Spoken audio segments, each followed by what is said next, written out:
Welcome to Class Time, your daily classroom for CSEC and CAPE subjects. It is now time for Caribbean Studies. I am Melissa Beckford Simpson. The goal of the lesson is to introduce the subject of Caribbean Studies. We will speak to the nature of the subject, outline of the requirements, and give a brief overview of the exam structure. Now, today we want to introduce Caribbean Studies. And I know you are just getting into more than likely upper sixth form. You are starting out. You have heard of Caribbean Studies. You don't quite know what it is. Well, today is your chance to learn what Caribbean Studies is all about.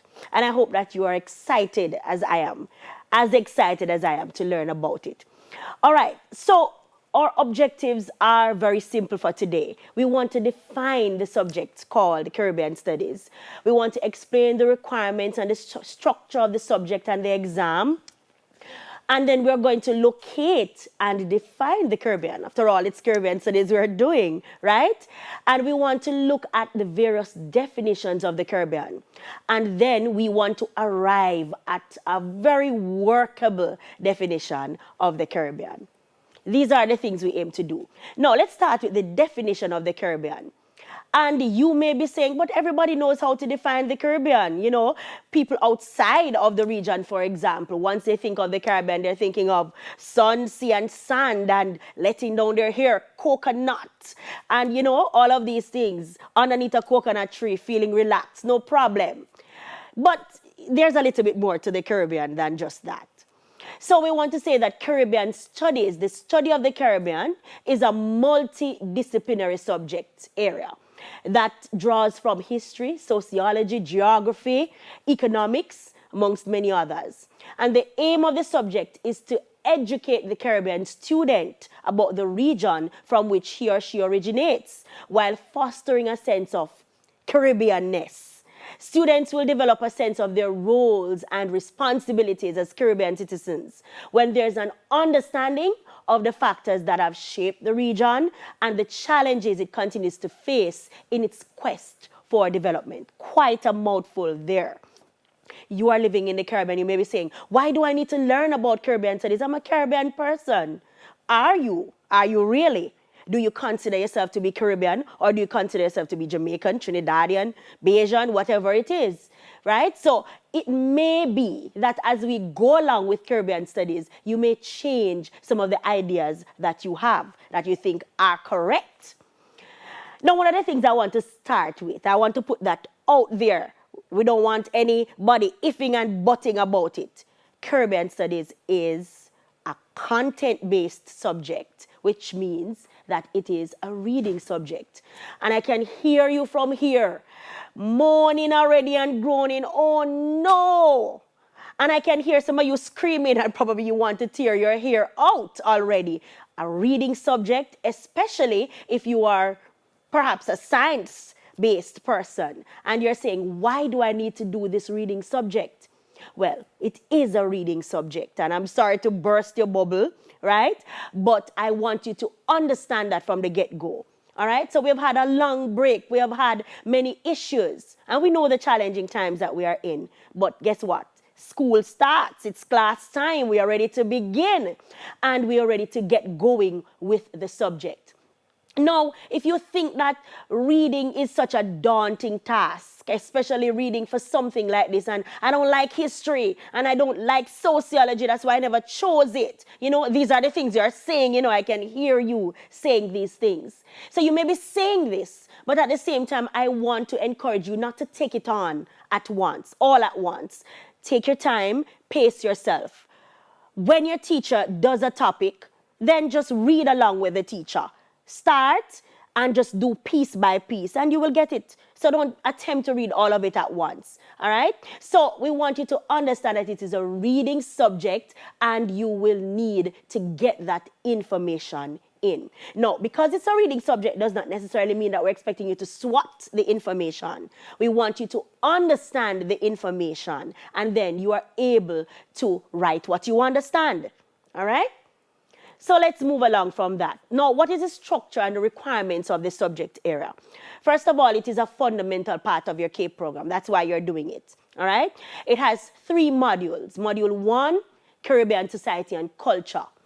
Module 2, issues in Caribbean development. And 3, investigating issues in Caribbean development or in the Caribbean. And of course, it has 3 papers. First paper, paper 1, multiple choice, 45 questions coming from both modules 1, 2, and 3, investigating issues. Paper 2 is the essay paper. You get 4 compulsory questions to write, 2 20-mark questions and 2 30-mark questions. Essays that you have to write properly, you have to learn how to structure. As we go along and we do more lessons, I will give you some tips on how you can actually write these essays to get maximum marks. And of course, we have your SBA, the SBA component, all right? It's an independent study. And here's the thing. I want you to see this as a blessing, students. It's worth 40% of your exam grade. Now, you may be saying, but I'm an exam person. But listen, if you can walk into an exam with 40%, then you only have 60% to write for. So that means you can take your time, be guided by your teacher. And we are going to do SBA lessons here and SBA tips. We're going to go through the entire structure of the SBA so you properly understand how to navigate the SBA component. All right, so that is the structure and the requirements of the exam. Now let's get into the lesson itself, locating the Caribbean. All right? And some persons may say, oh, the Caribbean is somewhere between North and South America, you know, and that's enough to locate the Caribbean. But do you know, though, that people in the region, yes, people in the region and people outside of the region don't actually know sometimes where to find the Caribbean. They have heard of it, and they know what the Caribbean is about because they hear of our star athletes. They hear of our food and our ability to communicate and love people, right? They hear of our hospitality. They certainly have heard of our music and entertainment and festivals. They have heard of those things. So they know us for the fun-loving people that we are. But do they really know how to locate and find us? Do you know how to do that and you live in the Caribbean? All right.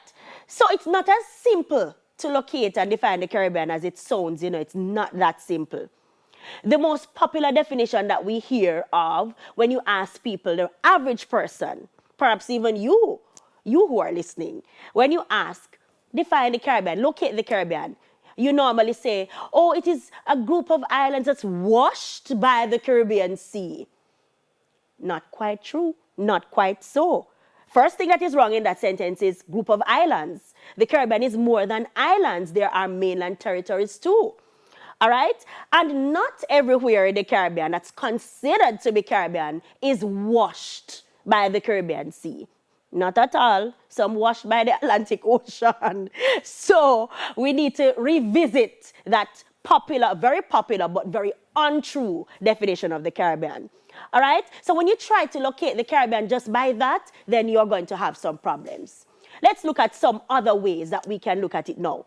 And we're going to point out the anomalies. Anomalies means things that it doesn't work. If you're using this definition, there are too many exceptions. There are too many things that don't fit into it, so it becomes an anomaly.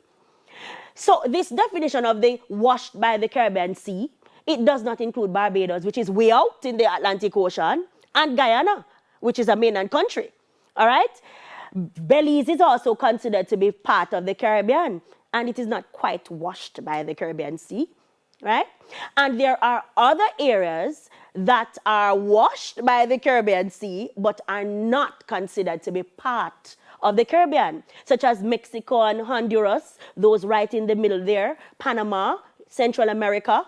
They are washed, but they are not a part of the Caribbean. They are considered to be Latin America, and sometimes the Caribbean is placed within Latin America as well. So let us look at this map, locating and defining using geography. So the first definition that we're trying to use to define the Caribbean is geography, right? Meaning placement, meaning where something can be found. Look at the map carefully, all right? You may be very familiar with the map of the Caribbean.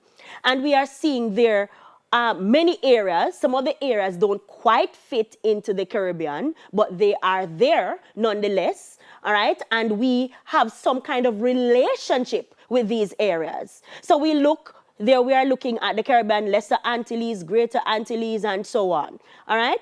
So we want to look very carefully and be able. Another way that we can use geography is through lines of latitude and longitude. All right, so we say that using lines of longitude, 60 degrees west to 85 degrees west of the Greenwich Meridian, and for latitude, 5 degrees north to beyond 25 degrees north. Why do we have 5 degrees? Because of where Guyana is located. Sometimes this is extended all the way to 30 degrees north. But 30 degrees north actually takes us into Florida and takes us into Bermuda. And Bermuda is not necessarily considered to be part of the Caribbean. Yes? All right, so what are the anomalies here? The same things we're just pointing out.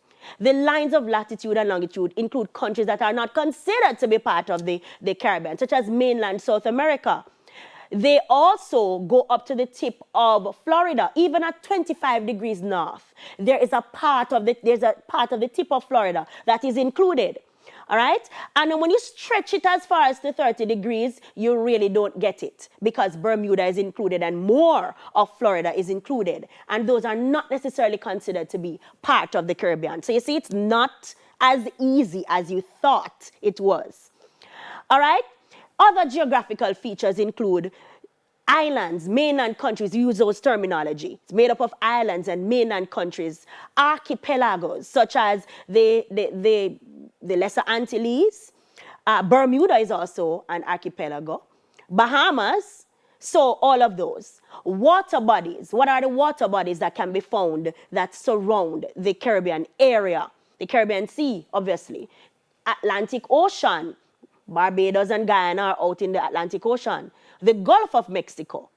And the Pacific Ocean is in the environs. Not quite, but in the environs. And then we have the sub-regions, Greater Antilles, Lesser Antilles, Windward, Leeward Islands, all right? All of these are terminology that we use when we're talking about defining the Caribbean geographically. Now, trying to be specific in delineating the Caribbean geographically leads us into all kinds of exceptions and anomalies. We have pointed some of those things out. All right? So how do we get to the Caribbean then if this is the case? What do we do next? You may also use another definition of the Caribbean, the geological, right? So when we talk about geology, you know what we're talking about? Geology, rocks. Yes, we're talking about, movements in the earth. So we're basically using plate tectonics, that is movement in terms of seismic and tectonic activities, movements within the earth that help to define the space we call the Caribbean. Tectonic refers to plate movements and seismic refers to movements that affect the surface of the earth, and then those lead to earthquakes and all of that. So the defining feature when we are talking about geology in terms of defining the Caribbean is the Caribbean plate. All right? If you're familiar with plate tectonics, then you'll understand what I mean. The earth is divided into different areas, big chunks. That's the simplest way to explain it. All right? You can't see these because we're on the surface, but they are below the surface. And these chunks, all right, they impact on each other. So that's what we're talking about. And when we're talking about plate movements, they move either in a way that is called transform or divergent or convergent plates, all right? And the Caribbean plate interacts with the South American plate at the bottom and the North American plate, the Caucasus plate, the Nazca plate, all of those interact with the Caribbean plate. All right? And so you get from that volcanoes. We know that some parts of the Caribbean are very, very volcanic. We can think right off the bat of St. Lucia and Montserrat and so on. And then we think of earthquakes and mountain building as coming out of this. All right, so there we have, let's look at this map now and look at the Caribbean plate. So you can see from this map that the Caribbean plate extends all the way across Central America, and the western tip of it goes over into the Pacific Ocean. So all of that area. Note though that the Caribbean plate does not include Cuba. Note it passes right below Cuba. And it does not include, of course, the Bahamas and those areas going all the way up. So, but it does include the other areas of the Greater Antilles and the Lesser Antilles. And notice that it includes Central America. So all of those areas we took out before in our first definition. The Mexico and the Honduras and the Panama, those are now included in this Caribbean plate that we're using to define the Caribbean space. So is the geology definition a good definition of the Caribbean? What do we think? Here we're looking at it much more clearly, and we're seeing how the plate interacts with the other plates. You have there the South American Caucasus, North American plate, and so on. But does it adequately, based on all the things we've been talking about and how we have been approaching the first definition with the anomalies and the exceptions, does the geology definition, does it adequately define the Caribbean? What do you say? I can hear you, I can hear you trying to decide whether or not you're going to settle with that one. But there are the anomalies, as we have been pointing out. The western edge goes over into the Pacific Ocean. The definition does not include Bahamas, Guyana, and Cuba. And the average individual, if you're going to use this definition to talk about the Caribbean, and you're speaking to somebody who knows nothing about the Caribbean, and you say, oh, geology, we're going to use geology, and the Caribbean plate, and so on. Does the average individual know about using plates and plate tectonics to define anywhere? When people want to define somewhere, when people want to find somewhere, that's not the first thing that they think about. They begin to think about the people. They begin to think of what do they know that is produced from this area, right? I think you're already beginning to get a sense of where I'm going and what I am thinking of as a proper definition of the Caribbean. But let's move along. Now, we have a political definition of the Caribbean. I know you must be wondering, so how much definition there? How much definition we're going to go through? But there are other definitions, such as the political definition. Now, when we talk about political, we're talking about governance, structure, and that kind of thing.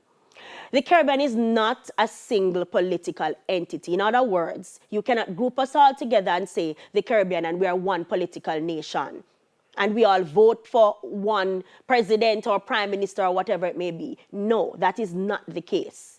The Caribbean is a myriad of different islands, mainland territories, and so on. And they all have different political happenings.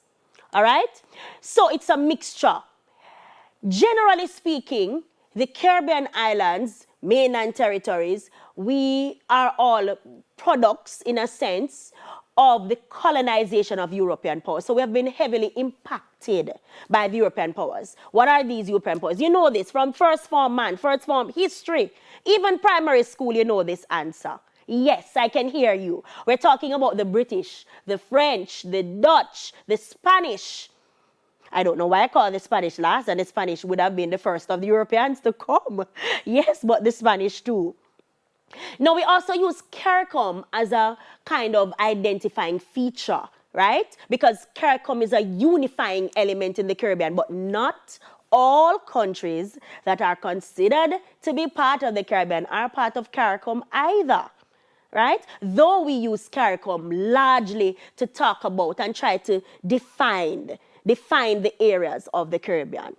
All right, let us move along and see if we can find out some more about this political definition. First, we have independent states. Remember I said no, it's a number of different states in different stages of political development. So you have independent states. Haiti, Jamaica, Barbados, Trinidad, Belize, Guyana, St. Lucia, Grenada, and so many others are independent states. Notice that most of the ones that I've named are actually what we call Anglophone. Anglophone. And the terminology refers to those areas that were colonized by the British. There are some Francophone areas too, such as Haiti, right? Haiti was first colonized by the French.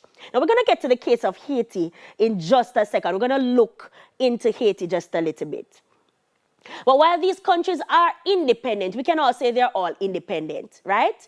There is still a difference in how they are independent because they are run differently. Take, for example, Cuba. Cuba is a communist country. It is an independent country, but it is a communist country, which means that its governance structure and its economic structure too is different from what you will find in other parts of the Caribbean. All right? Now, in a communist country, it is state-run. It means that all the resources of the country are used for the benefit of everybody and more or less equitably distributed. So that's what Cuba is about. All right? So there's no democracy. You don't go to vote. You don't go to elect a member of parliament. There's a one-party system in a communist government. All right? Now you have republics. Trinidad, Guyana are republics, and you have two other republics.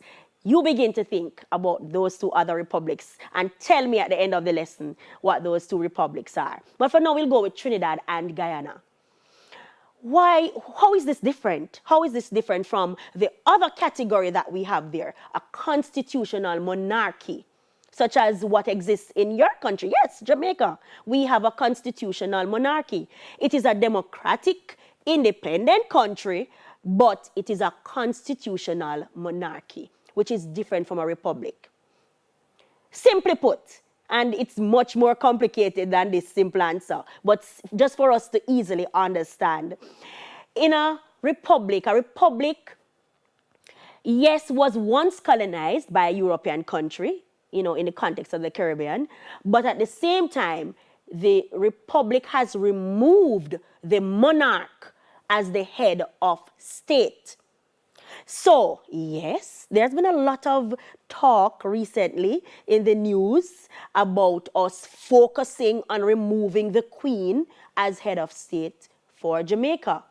What purpose she serve? Why are we giving allegiance to the Queen just the same?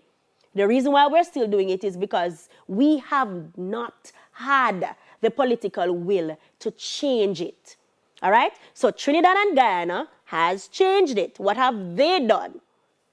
They have removed the Queen as head of state and they have replaced the Queen with a president. So the president is now the head of state. Mind you, they still have a prime minister and a parliament, and the prime minister is still the head of government, but the president is the head of state.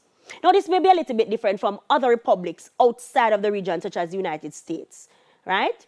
So, and in a constitutional monarchy, obviously, we have still retained the Queen, and the representative of the Queen in Jamaica is the Governor General, all right? But they're all independent states.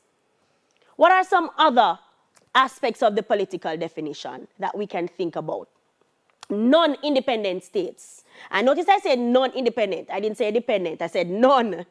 Because they are in various stages and it's a little bit complicated. So let's go with the first one. Plebiscite.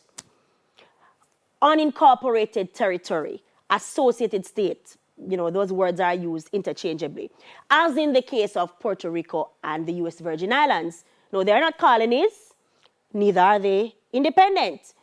They have what is called internal self-government. So they are able to run their own show, more or less, right? They are attached to the United States, but these individuals are not citizens of the United States. So they can't just go to the United States and vote in the upcoming election. By the way, are you paying attention to those debates? Very, very, very comical, aren't they? So they can't just fly over and go and say, okay, we're coming to vote. It doesn't work that way. They pretty much have to go through the same rigors as any other Caribbean person wants to become a U.S. citizen. All right? And then you have dependencies, such as those of the French and the British. All right, and I've broken down those dependencies into two different things. So you have the French departments. So in the French, they call it departments. And why I've broken them down is because with the French, we're talking about Guadeloupe, Martinique, Cayenne, which was once French Guyana. These areas are what we call departments. So they are not independent, but they are not colonies. And these people are fully citizens of France. Very different from the case with Puerto Rico and the United States. They are fully citizens. So these areas are treated as just overseas territories of France. All right? And then the British dependencies now, British Virgin Islands, Montserrat, Cayman Islands, Bermuda, Turks and Caicos Islands, they are not independent. They do not enjoy any of the political privileges with Britain.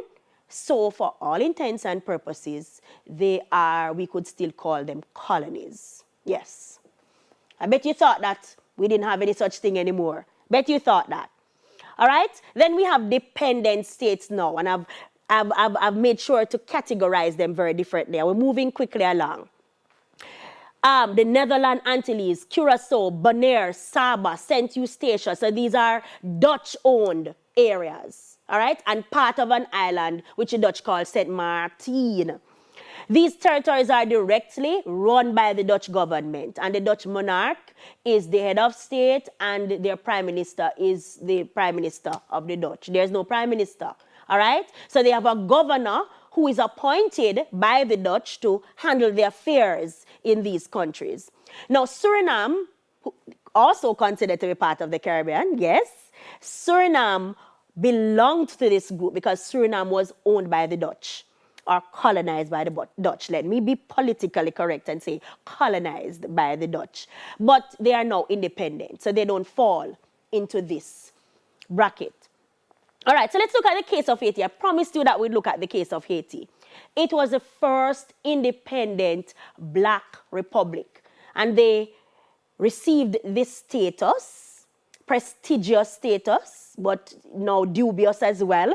They received this status after fighting from 1791 to 1804 for their independence. So yes, they took up arms, they overthrew the entire slave system, declared themselves independent. So what's the problem? What's the problem? It is an independent state. It is. But the operations of Haiti since then, it has had a history, a turbulent history of political upheaval, coup d'etat, and all kinds of things. And it has left Haiti in a very dependent state, even though it is an independent state. So it is a member of CARICOM, but it is economically unstable. And from time to time, different countries, including the US, have come in and they have taken over affairs. Sometimes it is CARICOM that has taken over affairs there to help to administer.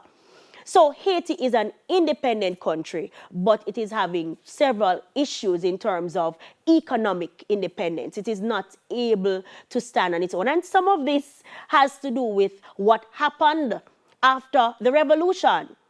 They were asked to do so many things, pay back a lot of money to France, 100 million francs. They were cut off from the rest of the world.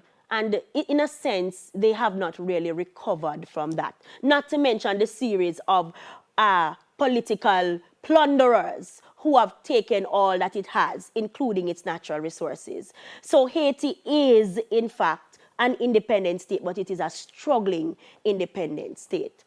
All right? So we mentioned CARICOM, and we spoke about how CARICOM is important in putting all of these things together, in contributing to the Caribbean being a kind of unified force to some extent. And in subsequent lessons, we're going to talk more. We're going to challenge what CARICOM has been able to achieve. All right? So CARICOM is a very important, very, very important member state. Let's look at this definition very quickly. We're going to go through this one very quickly. We're using the diasporic definition. And we're talking about Caribbean people who live in other parts of the world, right? And I think you should know that there are more Caribbean people who live outside of the region than those who live within the region. So we're talking about the United States, in Florida, New York, Britain, Canada, now China and Japan. Yes, we have a lot of Caribbean people who go there now, working as exchange or in work programs, teachers, all right? Now, there's a little case here that I have extracted of Notting Hill, and this is a carnival that takes place every year. Pockets of Caribbean people who live in this space come together and create a carnival, just like if they were at home, all right? So we see them there celebrating, gallivanting, all right? And I just want us to take a couple seconds to just listen to this little, watch this little video, and to just listen to the things that are coming out when we talk about the Caribbean. And we'll hear what people think about the Caribbean, even from within the Caribbean. Yes, wave on a flag. Then were you dancing? I was dancing. Wave on a flag. All right, so this takes us right into the final definition. And we're going to have to go through very quickly. All right? No matter where you come from, you hear those things coming out in the song? Yes. So what could that mean? We're talking about Caribbean people. Yes. That goes right into our historical definition of the Caribbean. And can you tell that this is the part I love the most? I know you can tell it's the part I love the most. So the historical definition of the Caribbean acknowledges the shared history of the Caribbean territories and their experiences with migration. Migration. You hear she say, Sugar say, no matter where you come from. So we're talking about migration because the Caribbean is essentially a place made up of migrated peoples from different parts of the world. So we have migration as a defining feature. We're talking about the historical definition. We have colonization, enslavement, resistance. We could talk about the struggle for enfranchisement and independence. We could also use the plantation as a defining feature because the plantation was a very important part of why some people were here in the first place or how some of us came to be here in the first place. So the historical definition, extremely important, and it covers so many things because it talks about our experiences as a people. All right, so we talk about the migrations now. The first grouping of people we're talking about are the indigenous peoples, right? They also migrated here. They didn't originate here. They were originally from Asia. Their ancestors were originally from Asia. And they crossed during the last ice age to come to North America, Central America, South America, and eventually into the Caribbean space, the Caribbean region. All right, so we're talking about the Taino, which were mainly found in the Greater Antilles, the Kalinago in the Lesser Antilles, and the Maya in Belize. First groupings of migrations. Then we have the whites. Of course, the famous or infamous Christopher Columbus and what he did there, all right? And the British, French, of course, it would have been the Spanish first. Then the British, French, Dutch, Danish, Scottish, Irish, Welsh, you name it. They are here. We're also talking about the forced migration of millions of Africans out of West Africa from places like Dahomey, Oyo, Benin. Those were the areas, the Ghana area, who were transported here, forcibly transported here. And then, of course, after slavery ended, we're talking about indentured workers who were brought here to work. Chinese mainly, Indians, Madeirans, Syrians, Javanese, all kinds of groups of people were brought here, but some in more numbers than others. Mainly, the Chinese and Indians were in Trinidad, came to Trinidad, Guyana, and Jamaica. All right? So these are groupings of Chinese on one side and Indians on the other side who have come to the Caribbean, who have migrated to the Caribbean. And they had certain push factors that caused them to come here, things that were happening in their own country. They were looking for betterment. Isn't that usually the reason why people leave where they are? Now, this shared history of enslavement and colonialism is perhaps a more inclusive Caribbean than any other. So this is where we were going. This is where we were getting. Because regardless of the region, regardless of the area, Windward, Leeward, Lesser Antilles, Greater Antilles, regardless, there is that shared experience of the plantation system, enslavement, and resistance that comes with it. All right? So this has helped to foster a kind of affinity in the Caribbean. And there we have some images of how the transportation took place across to come to the Caribbean in terms of the blacks. Now, let us look at this comprehensive, inclusive definition. Let's put all of those things together.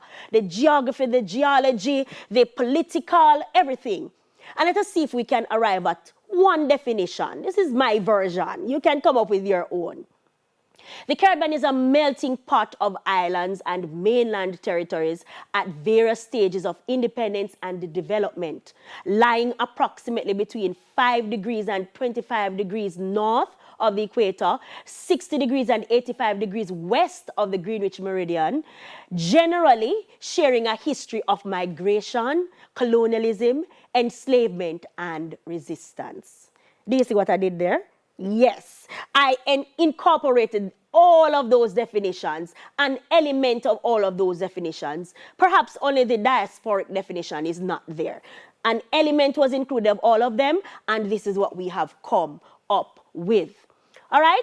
So, how Caribbean do you feel? You can discuss that at home. You can talk about it at home. How Caribbean do you feel? So we have defined the Caribbean as a space. How do you feel? Do you feel Caribbean or do you feel Jamaican? Do you feel Trinidadian? How do you feel? Do you feel that you're part of this grouping that we have just defined, that we have just located, that we have just named? Even though we have the shared experiences, do you feel that you are an integral part of this Caribbean? And we're going to explore all of these issues in subsequent lessons, all right? Now, very quickly, I just want to put a past paper question out there. Describe what is meant by having a Caribbean identity and show how and why that concept varies from place to place within the Caribbean and its diaspora. Yes, quite a question to think about. So you're gonna, first of all, have to think about what it means to be Caribbean. What is this Caribbean identity that we're talking about? And how do people feel about it? How does it vary if you go from one Caribbean island or Caribbean place to another? Do the lesser Antilles feel the same way as us? Do they? So this is what you want to explore when you're examining this question. All right? So we have been able to cover a number of things. We have been able to cover the full gamut of all the definitions of the Caribbean. In subsequent classes, we are going to go further into the history of the Caribbean historical process. That's what we intend to do next, to look in detail at the historical process so we can have a greater sense of how this process helps to shape, locate, and define the Caribbean. That's what we will do next time. So this was your lesson for today. We have done Cape Caribbean studies. We have been able to cover all of the things that I've just named, and that's the time we have for Caribbean studies. Sorry. You can watch back today's lesson on onespotmedia.com and on JNN between 4 p.m. and 7 p.m.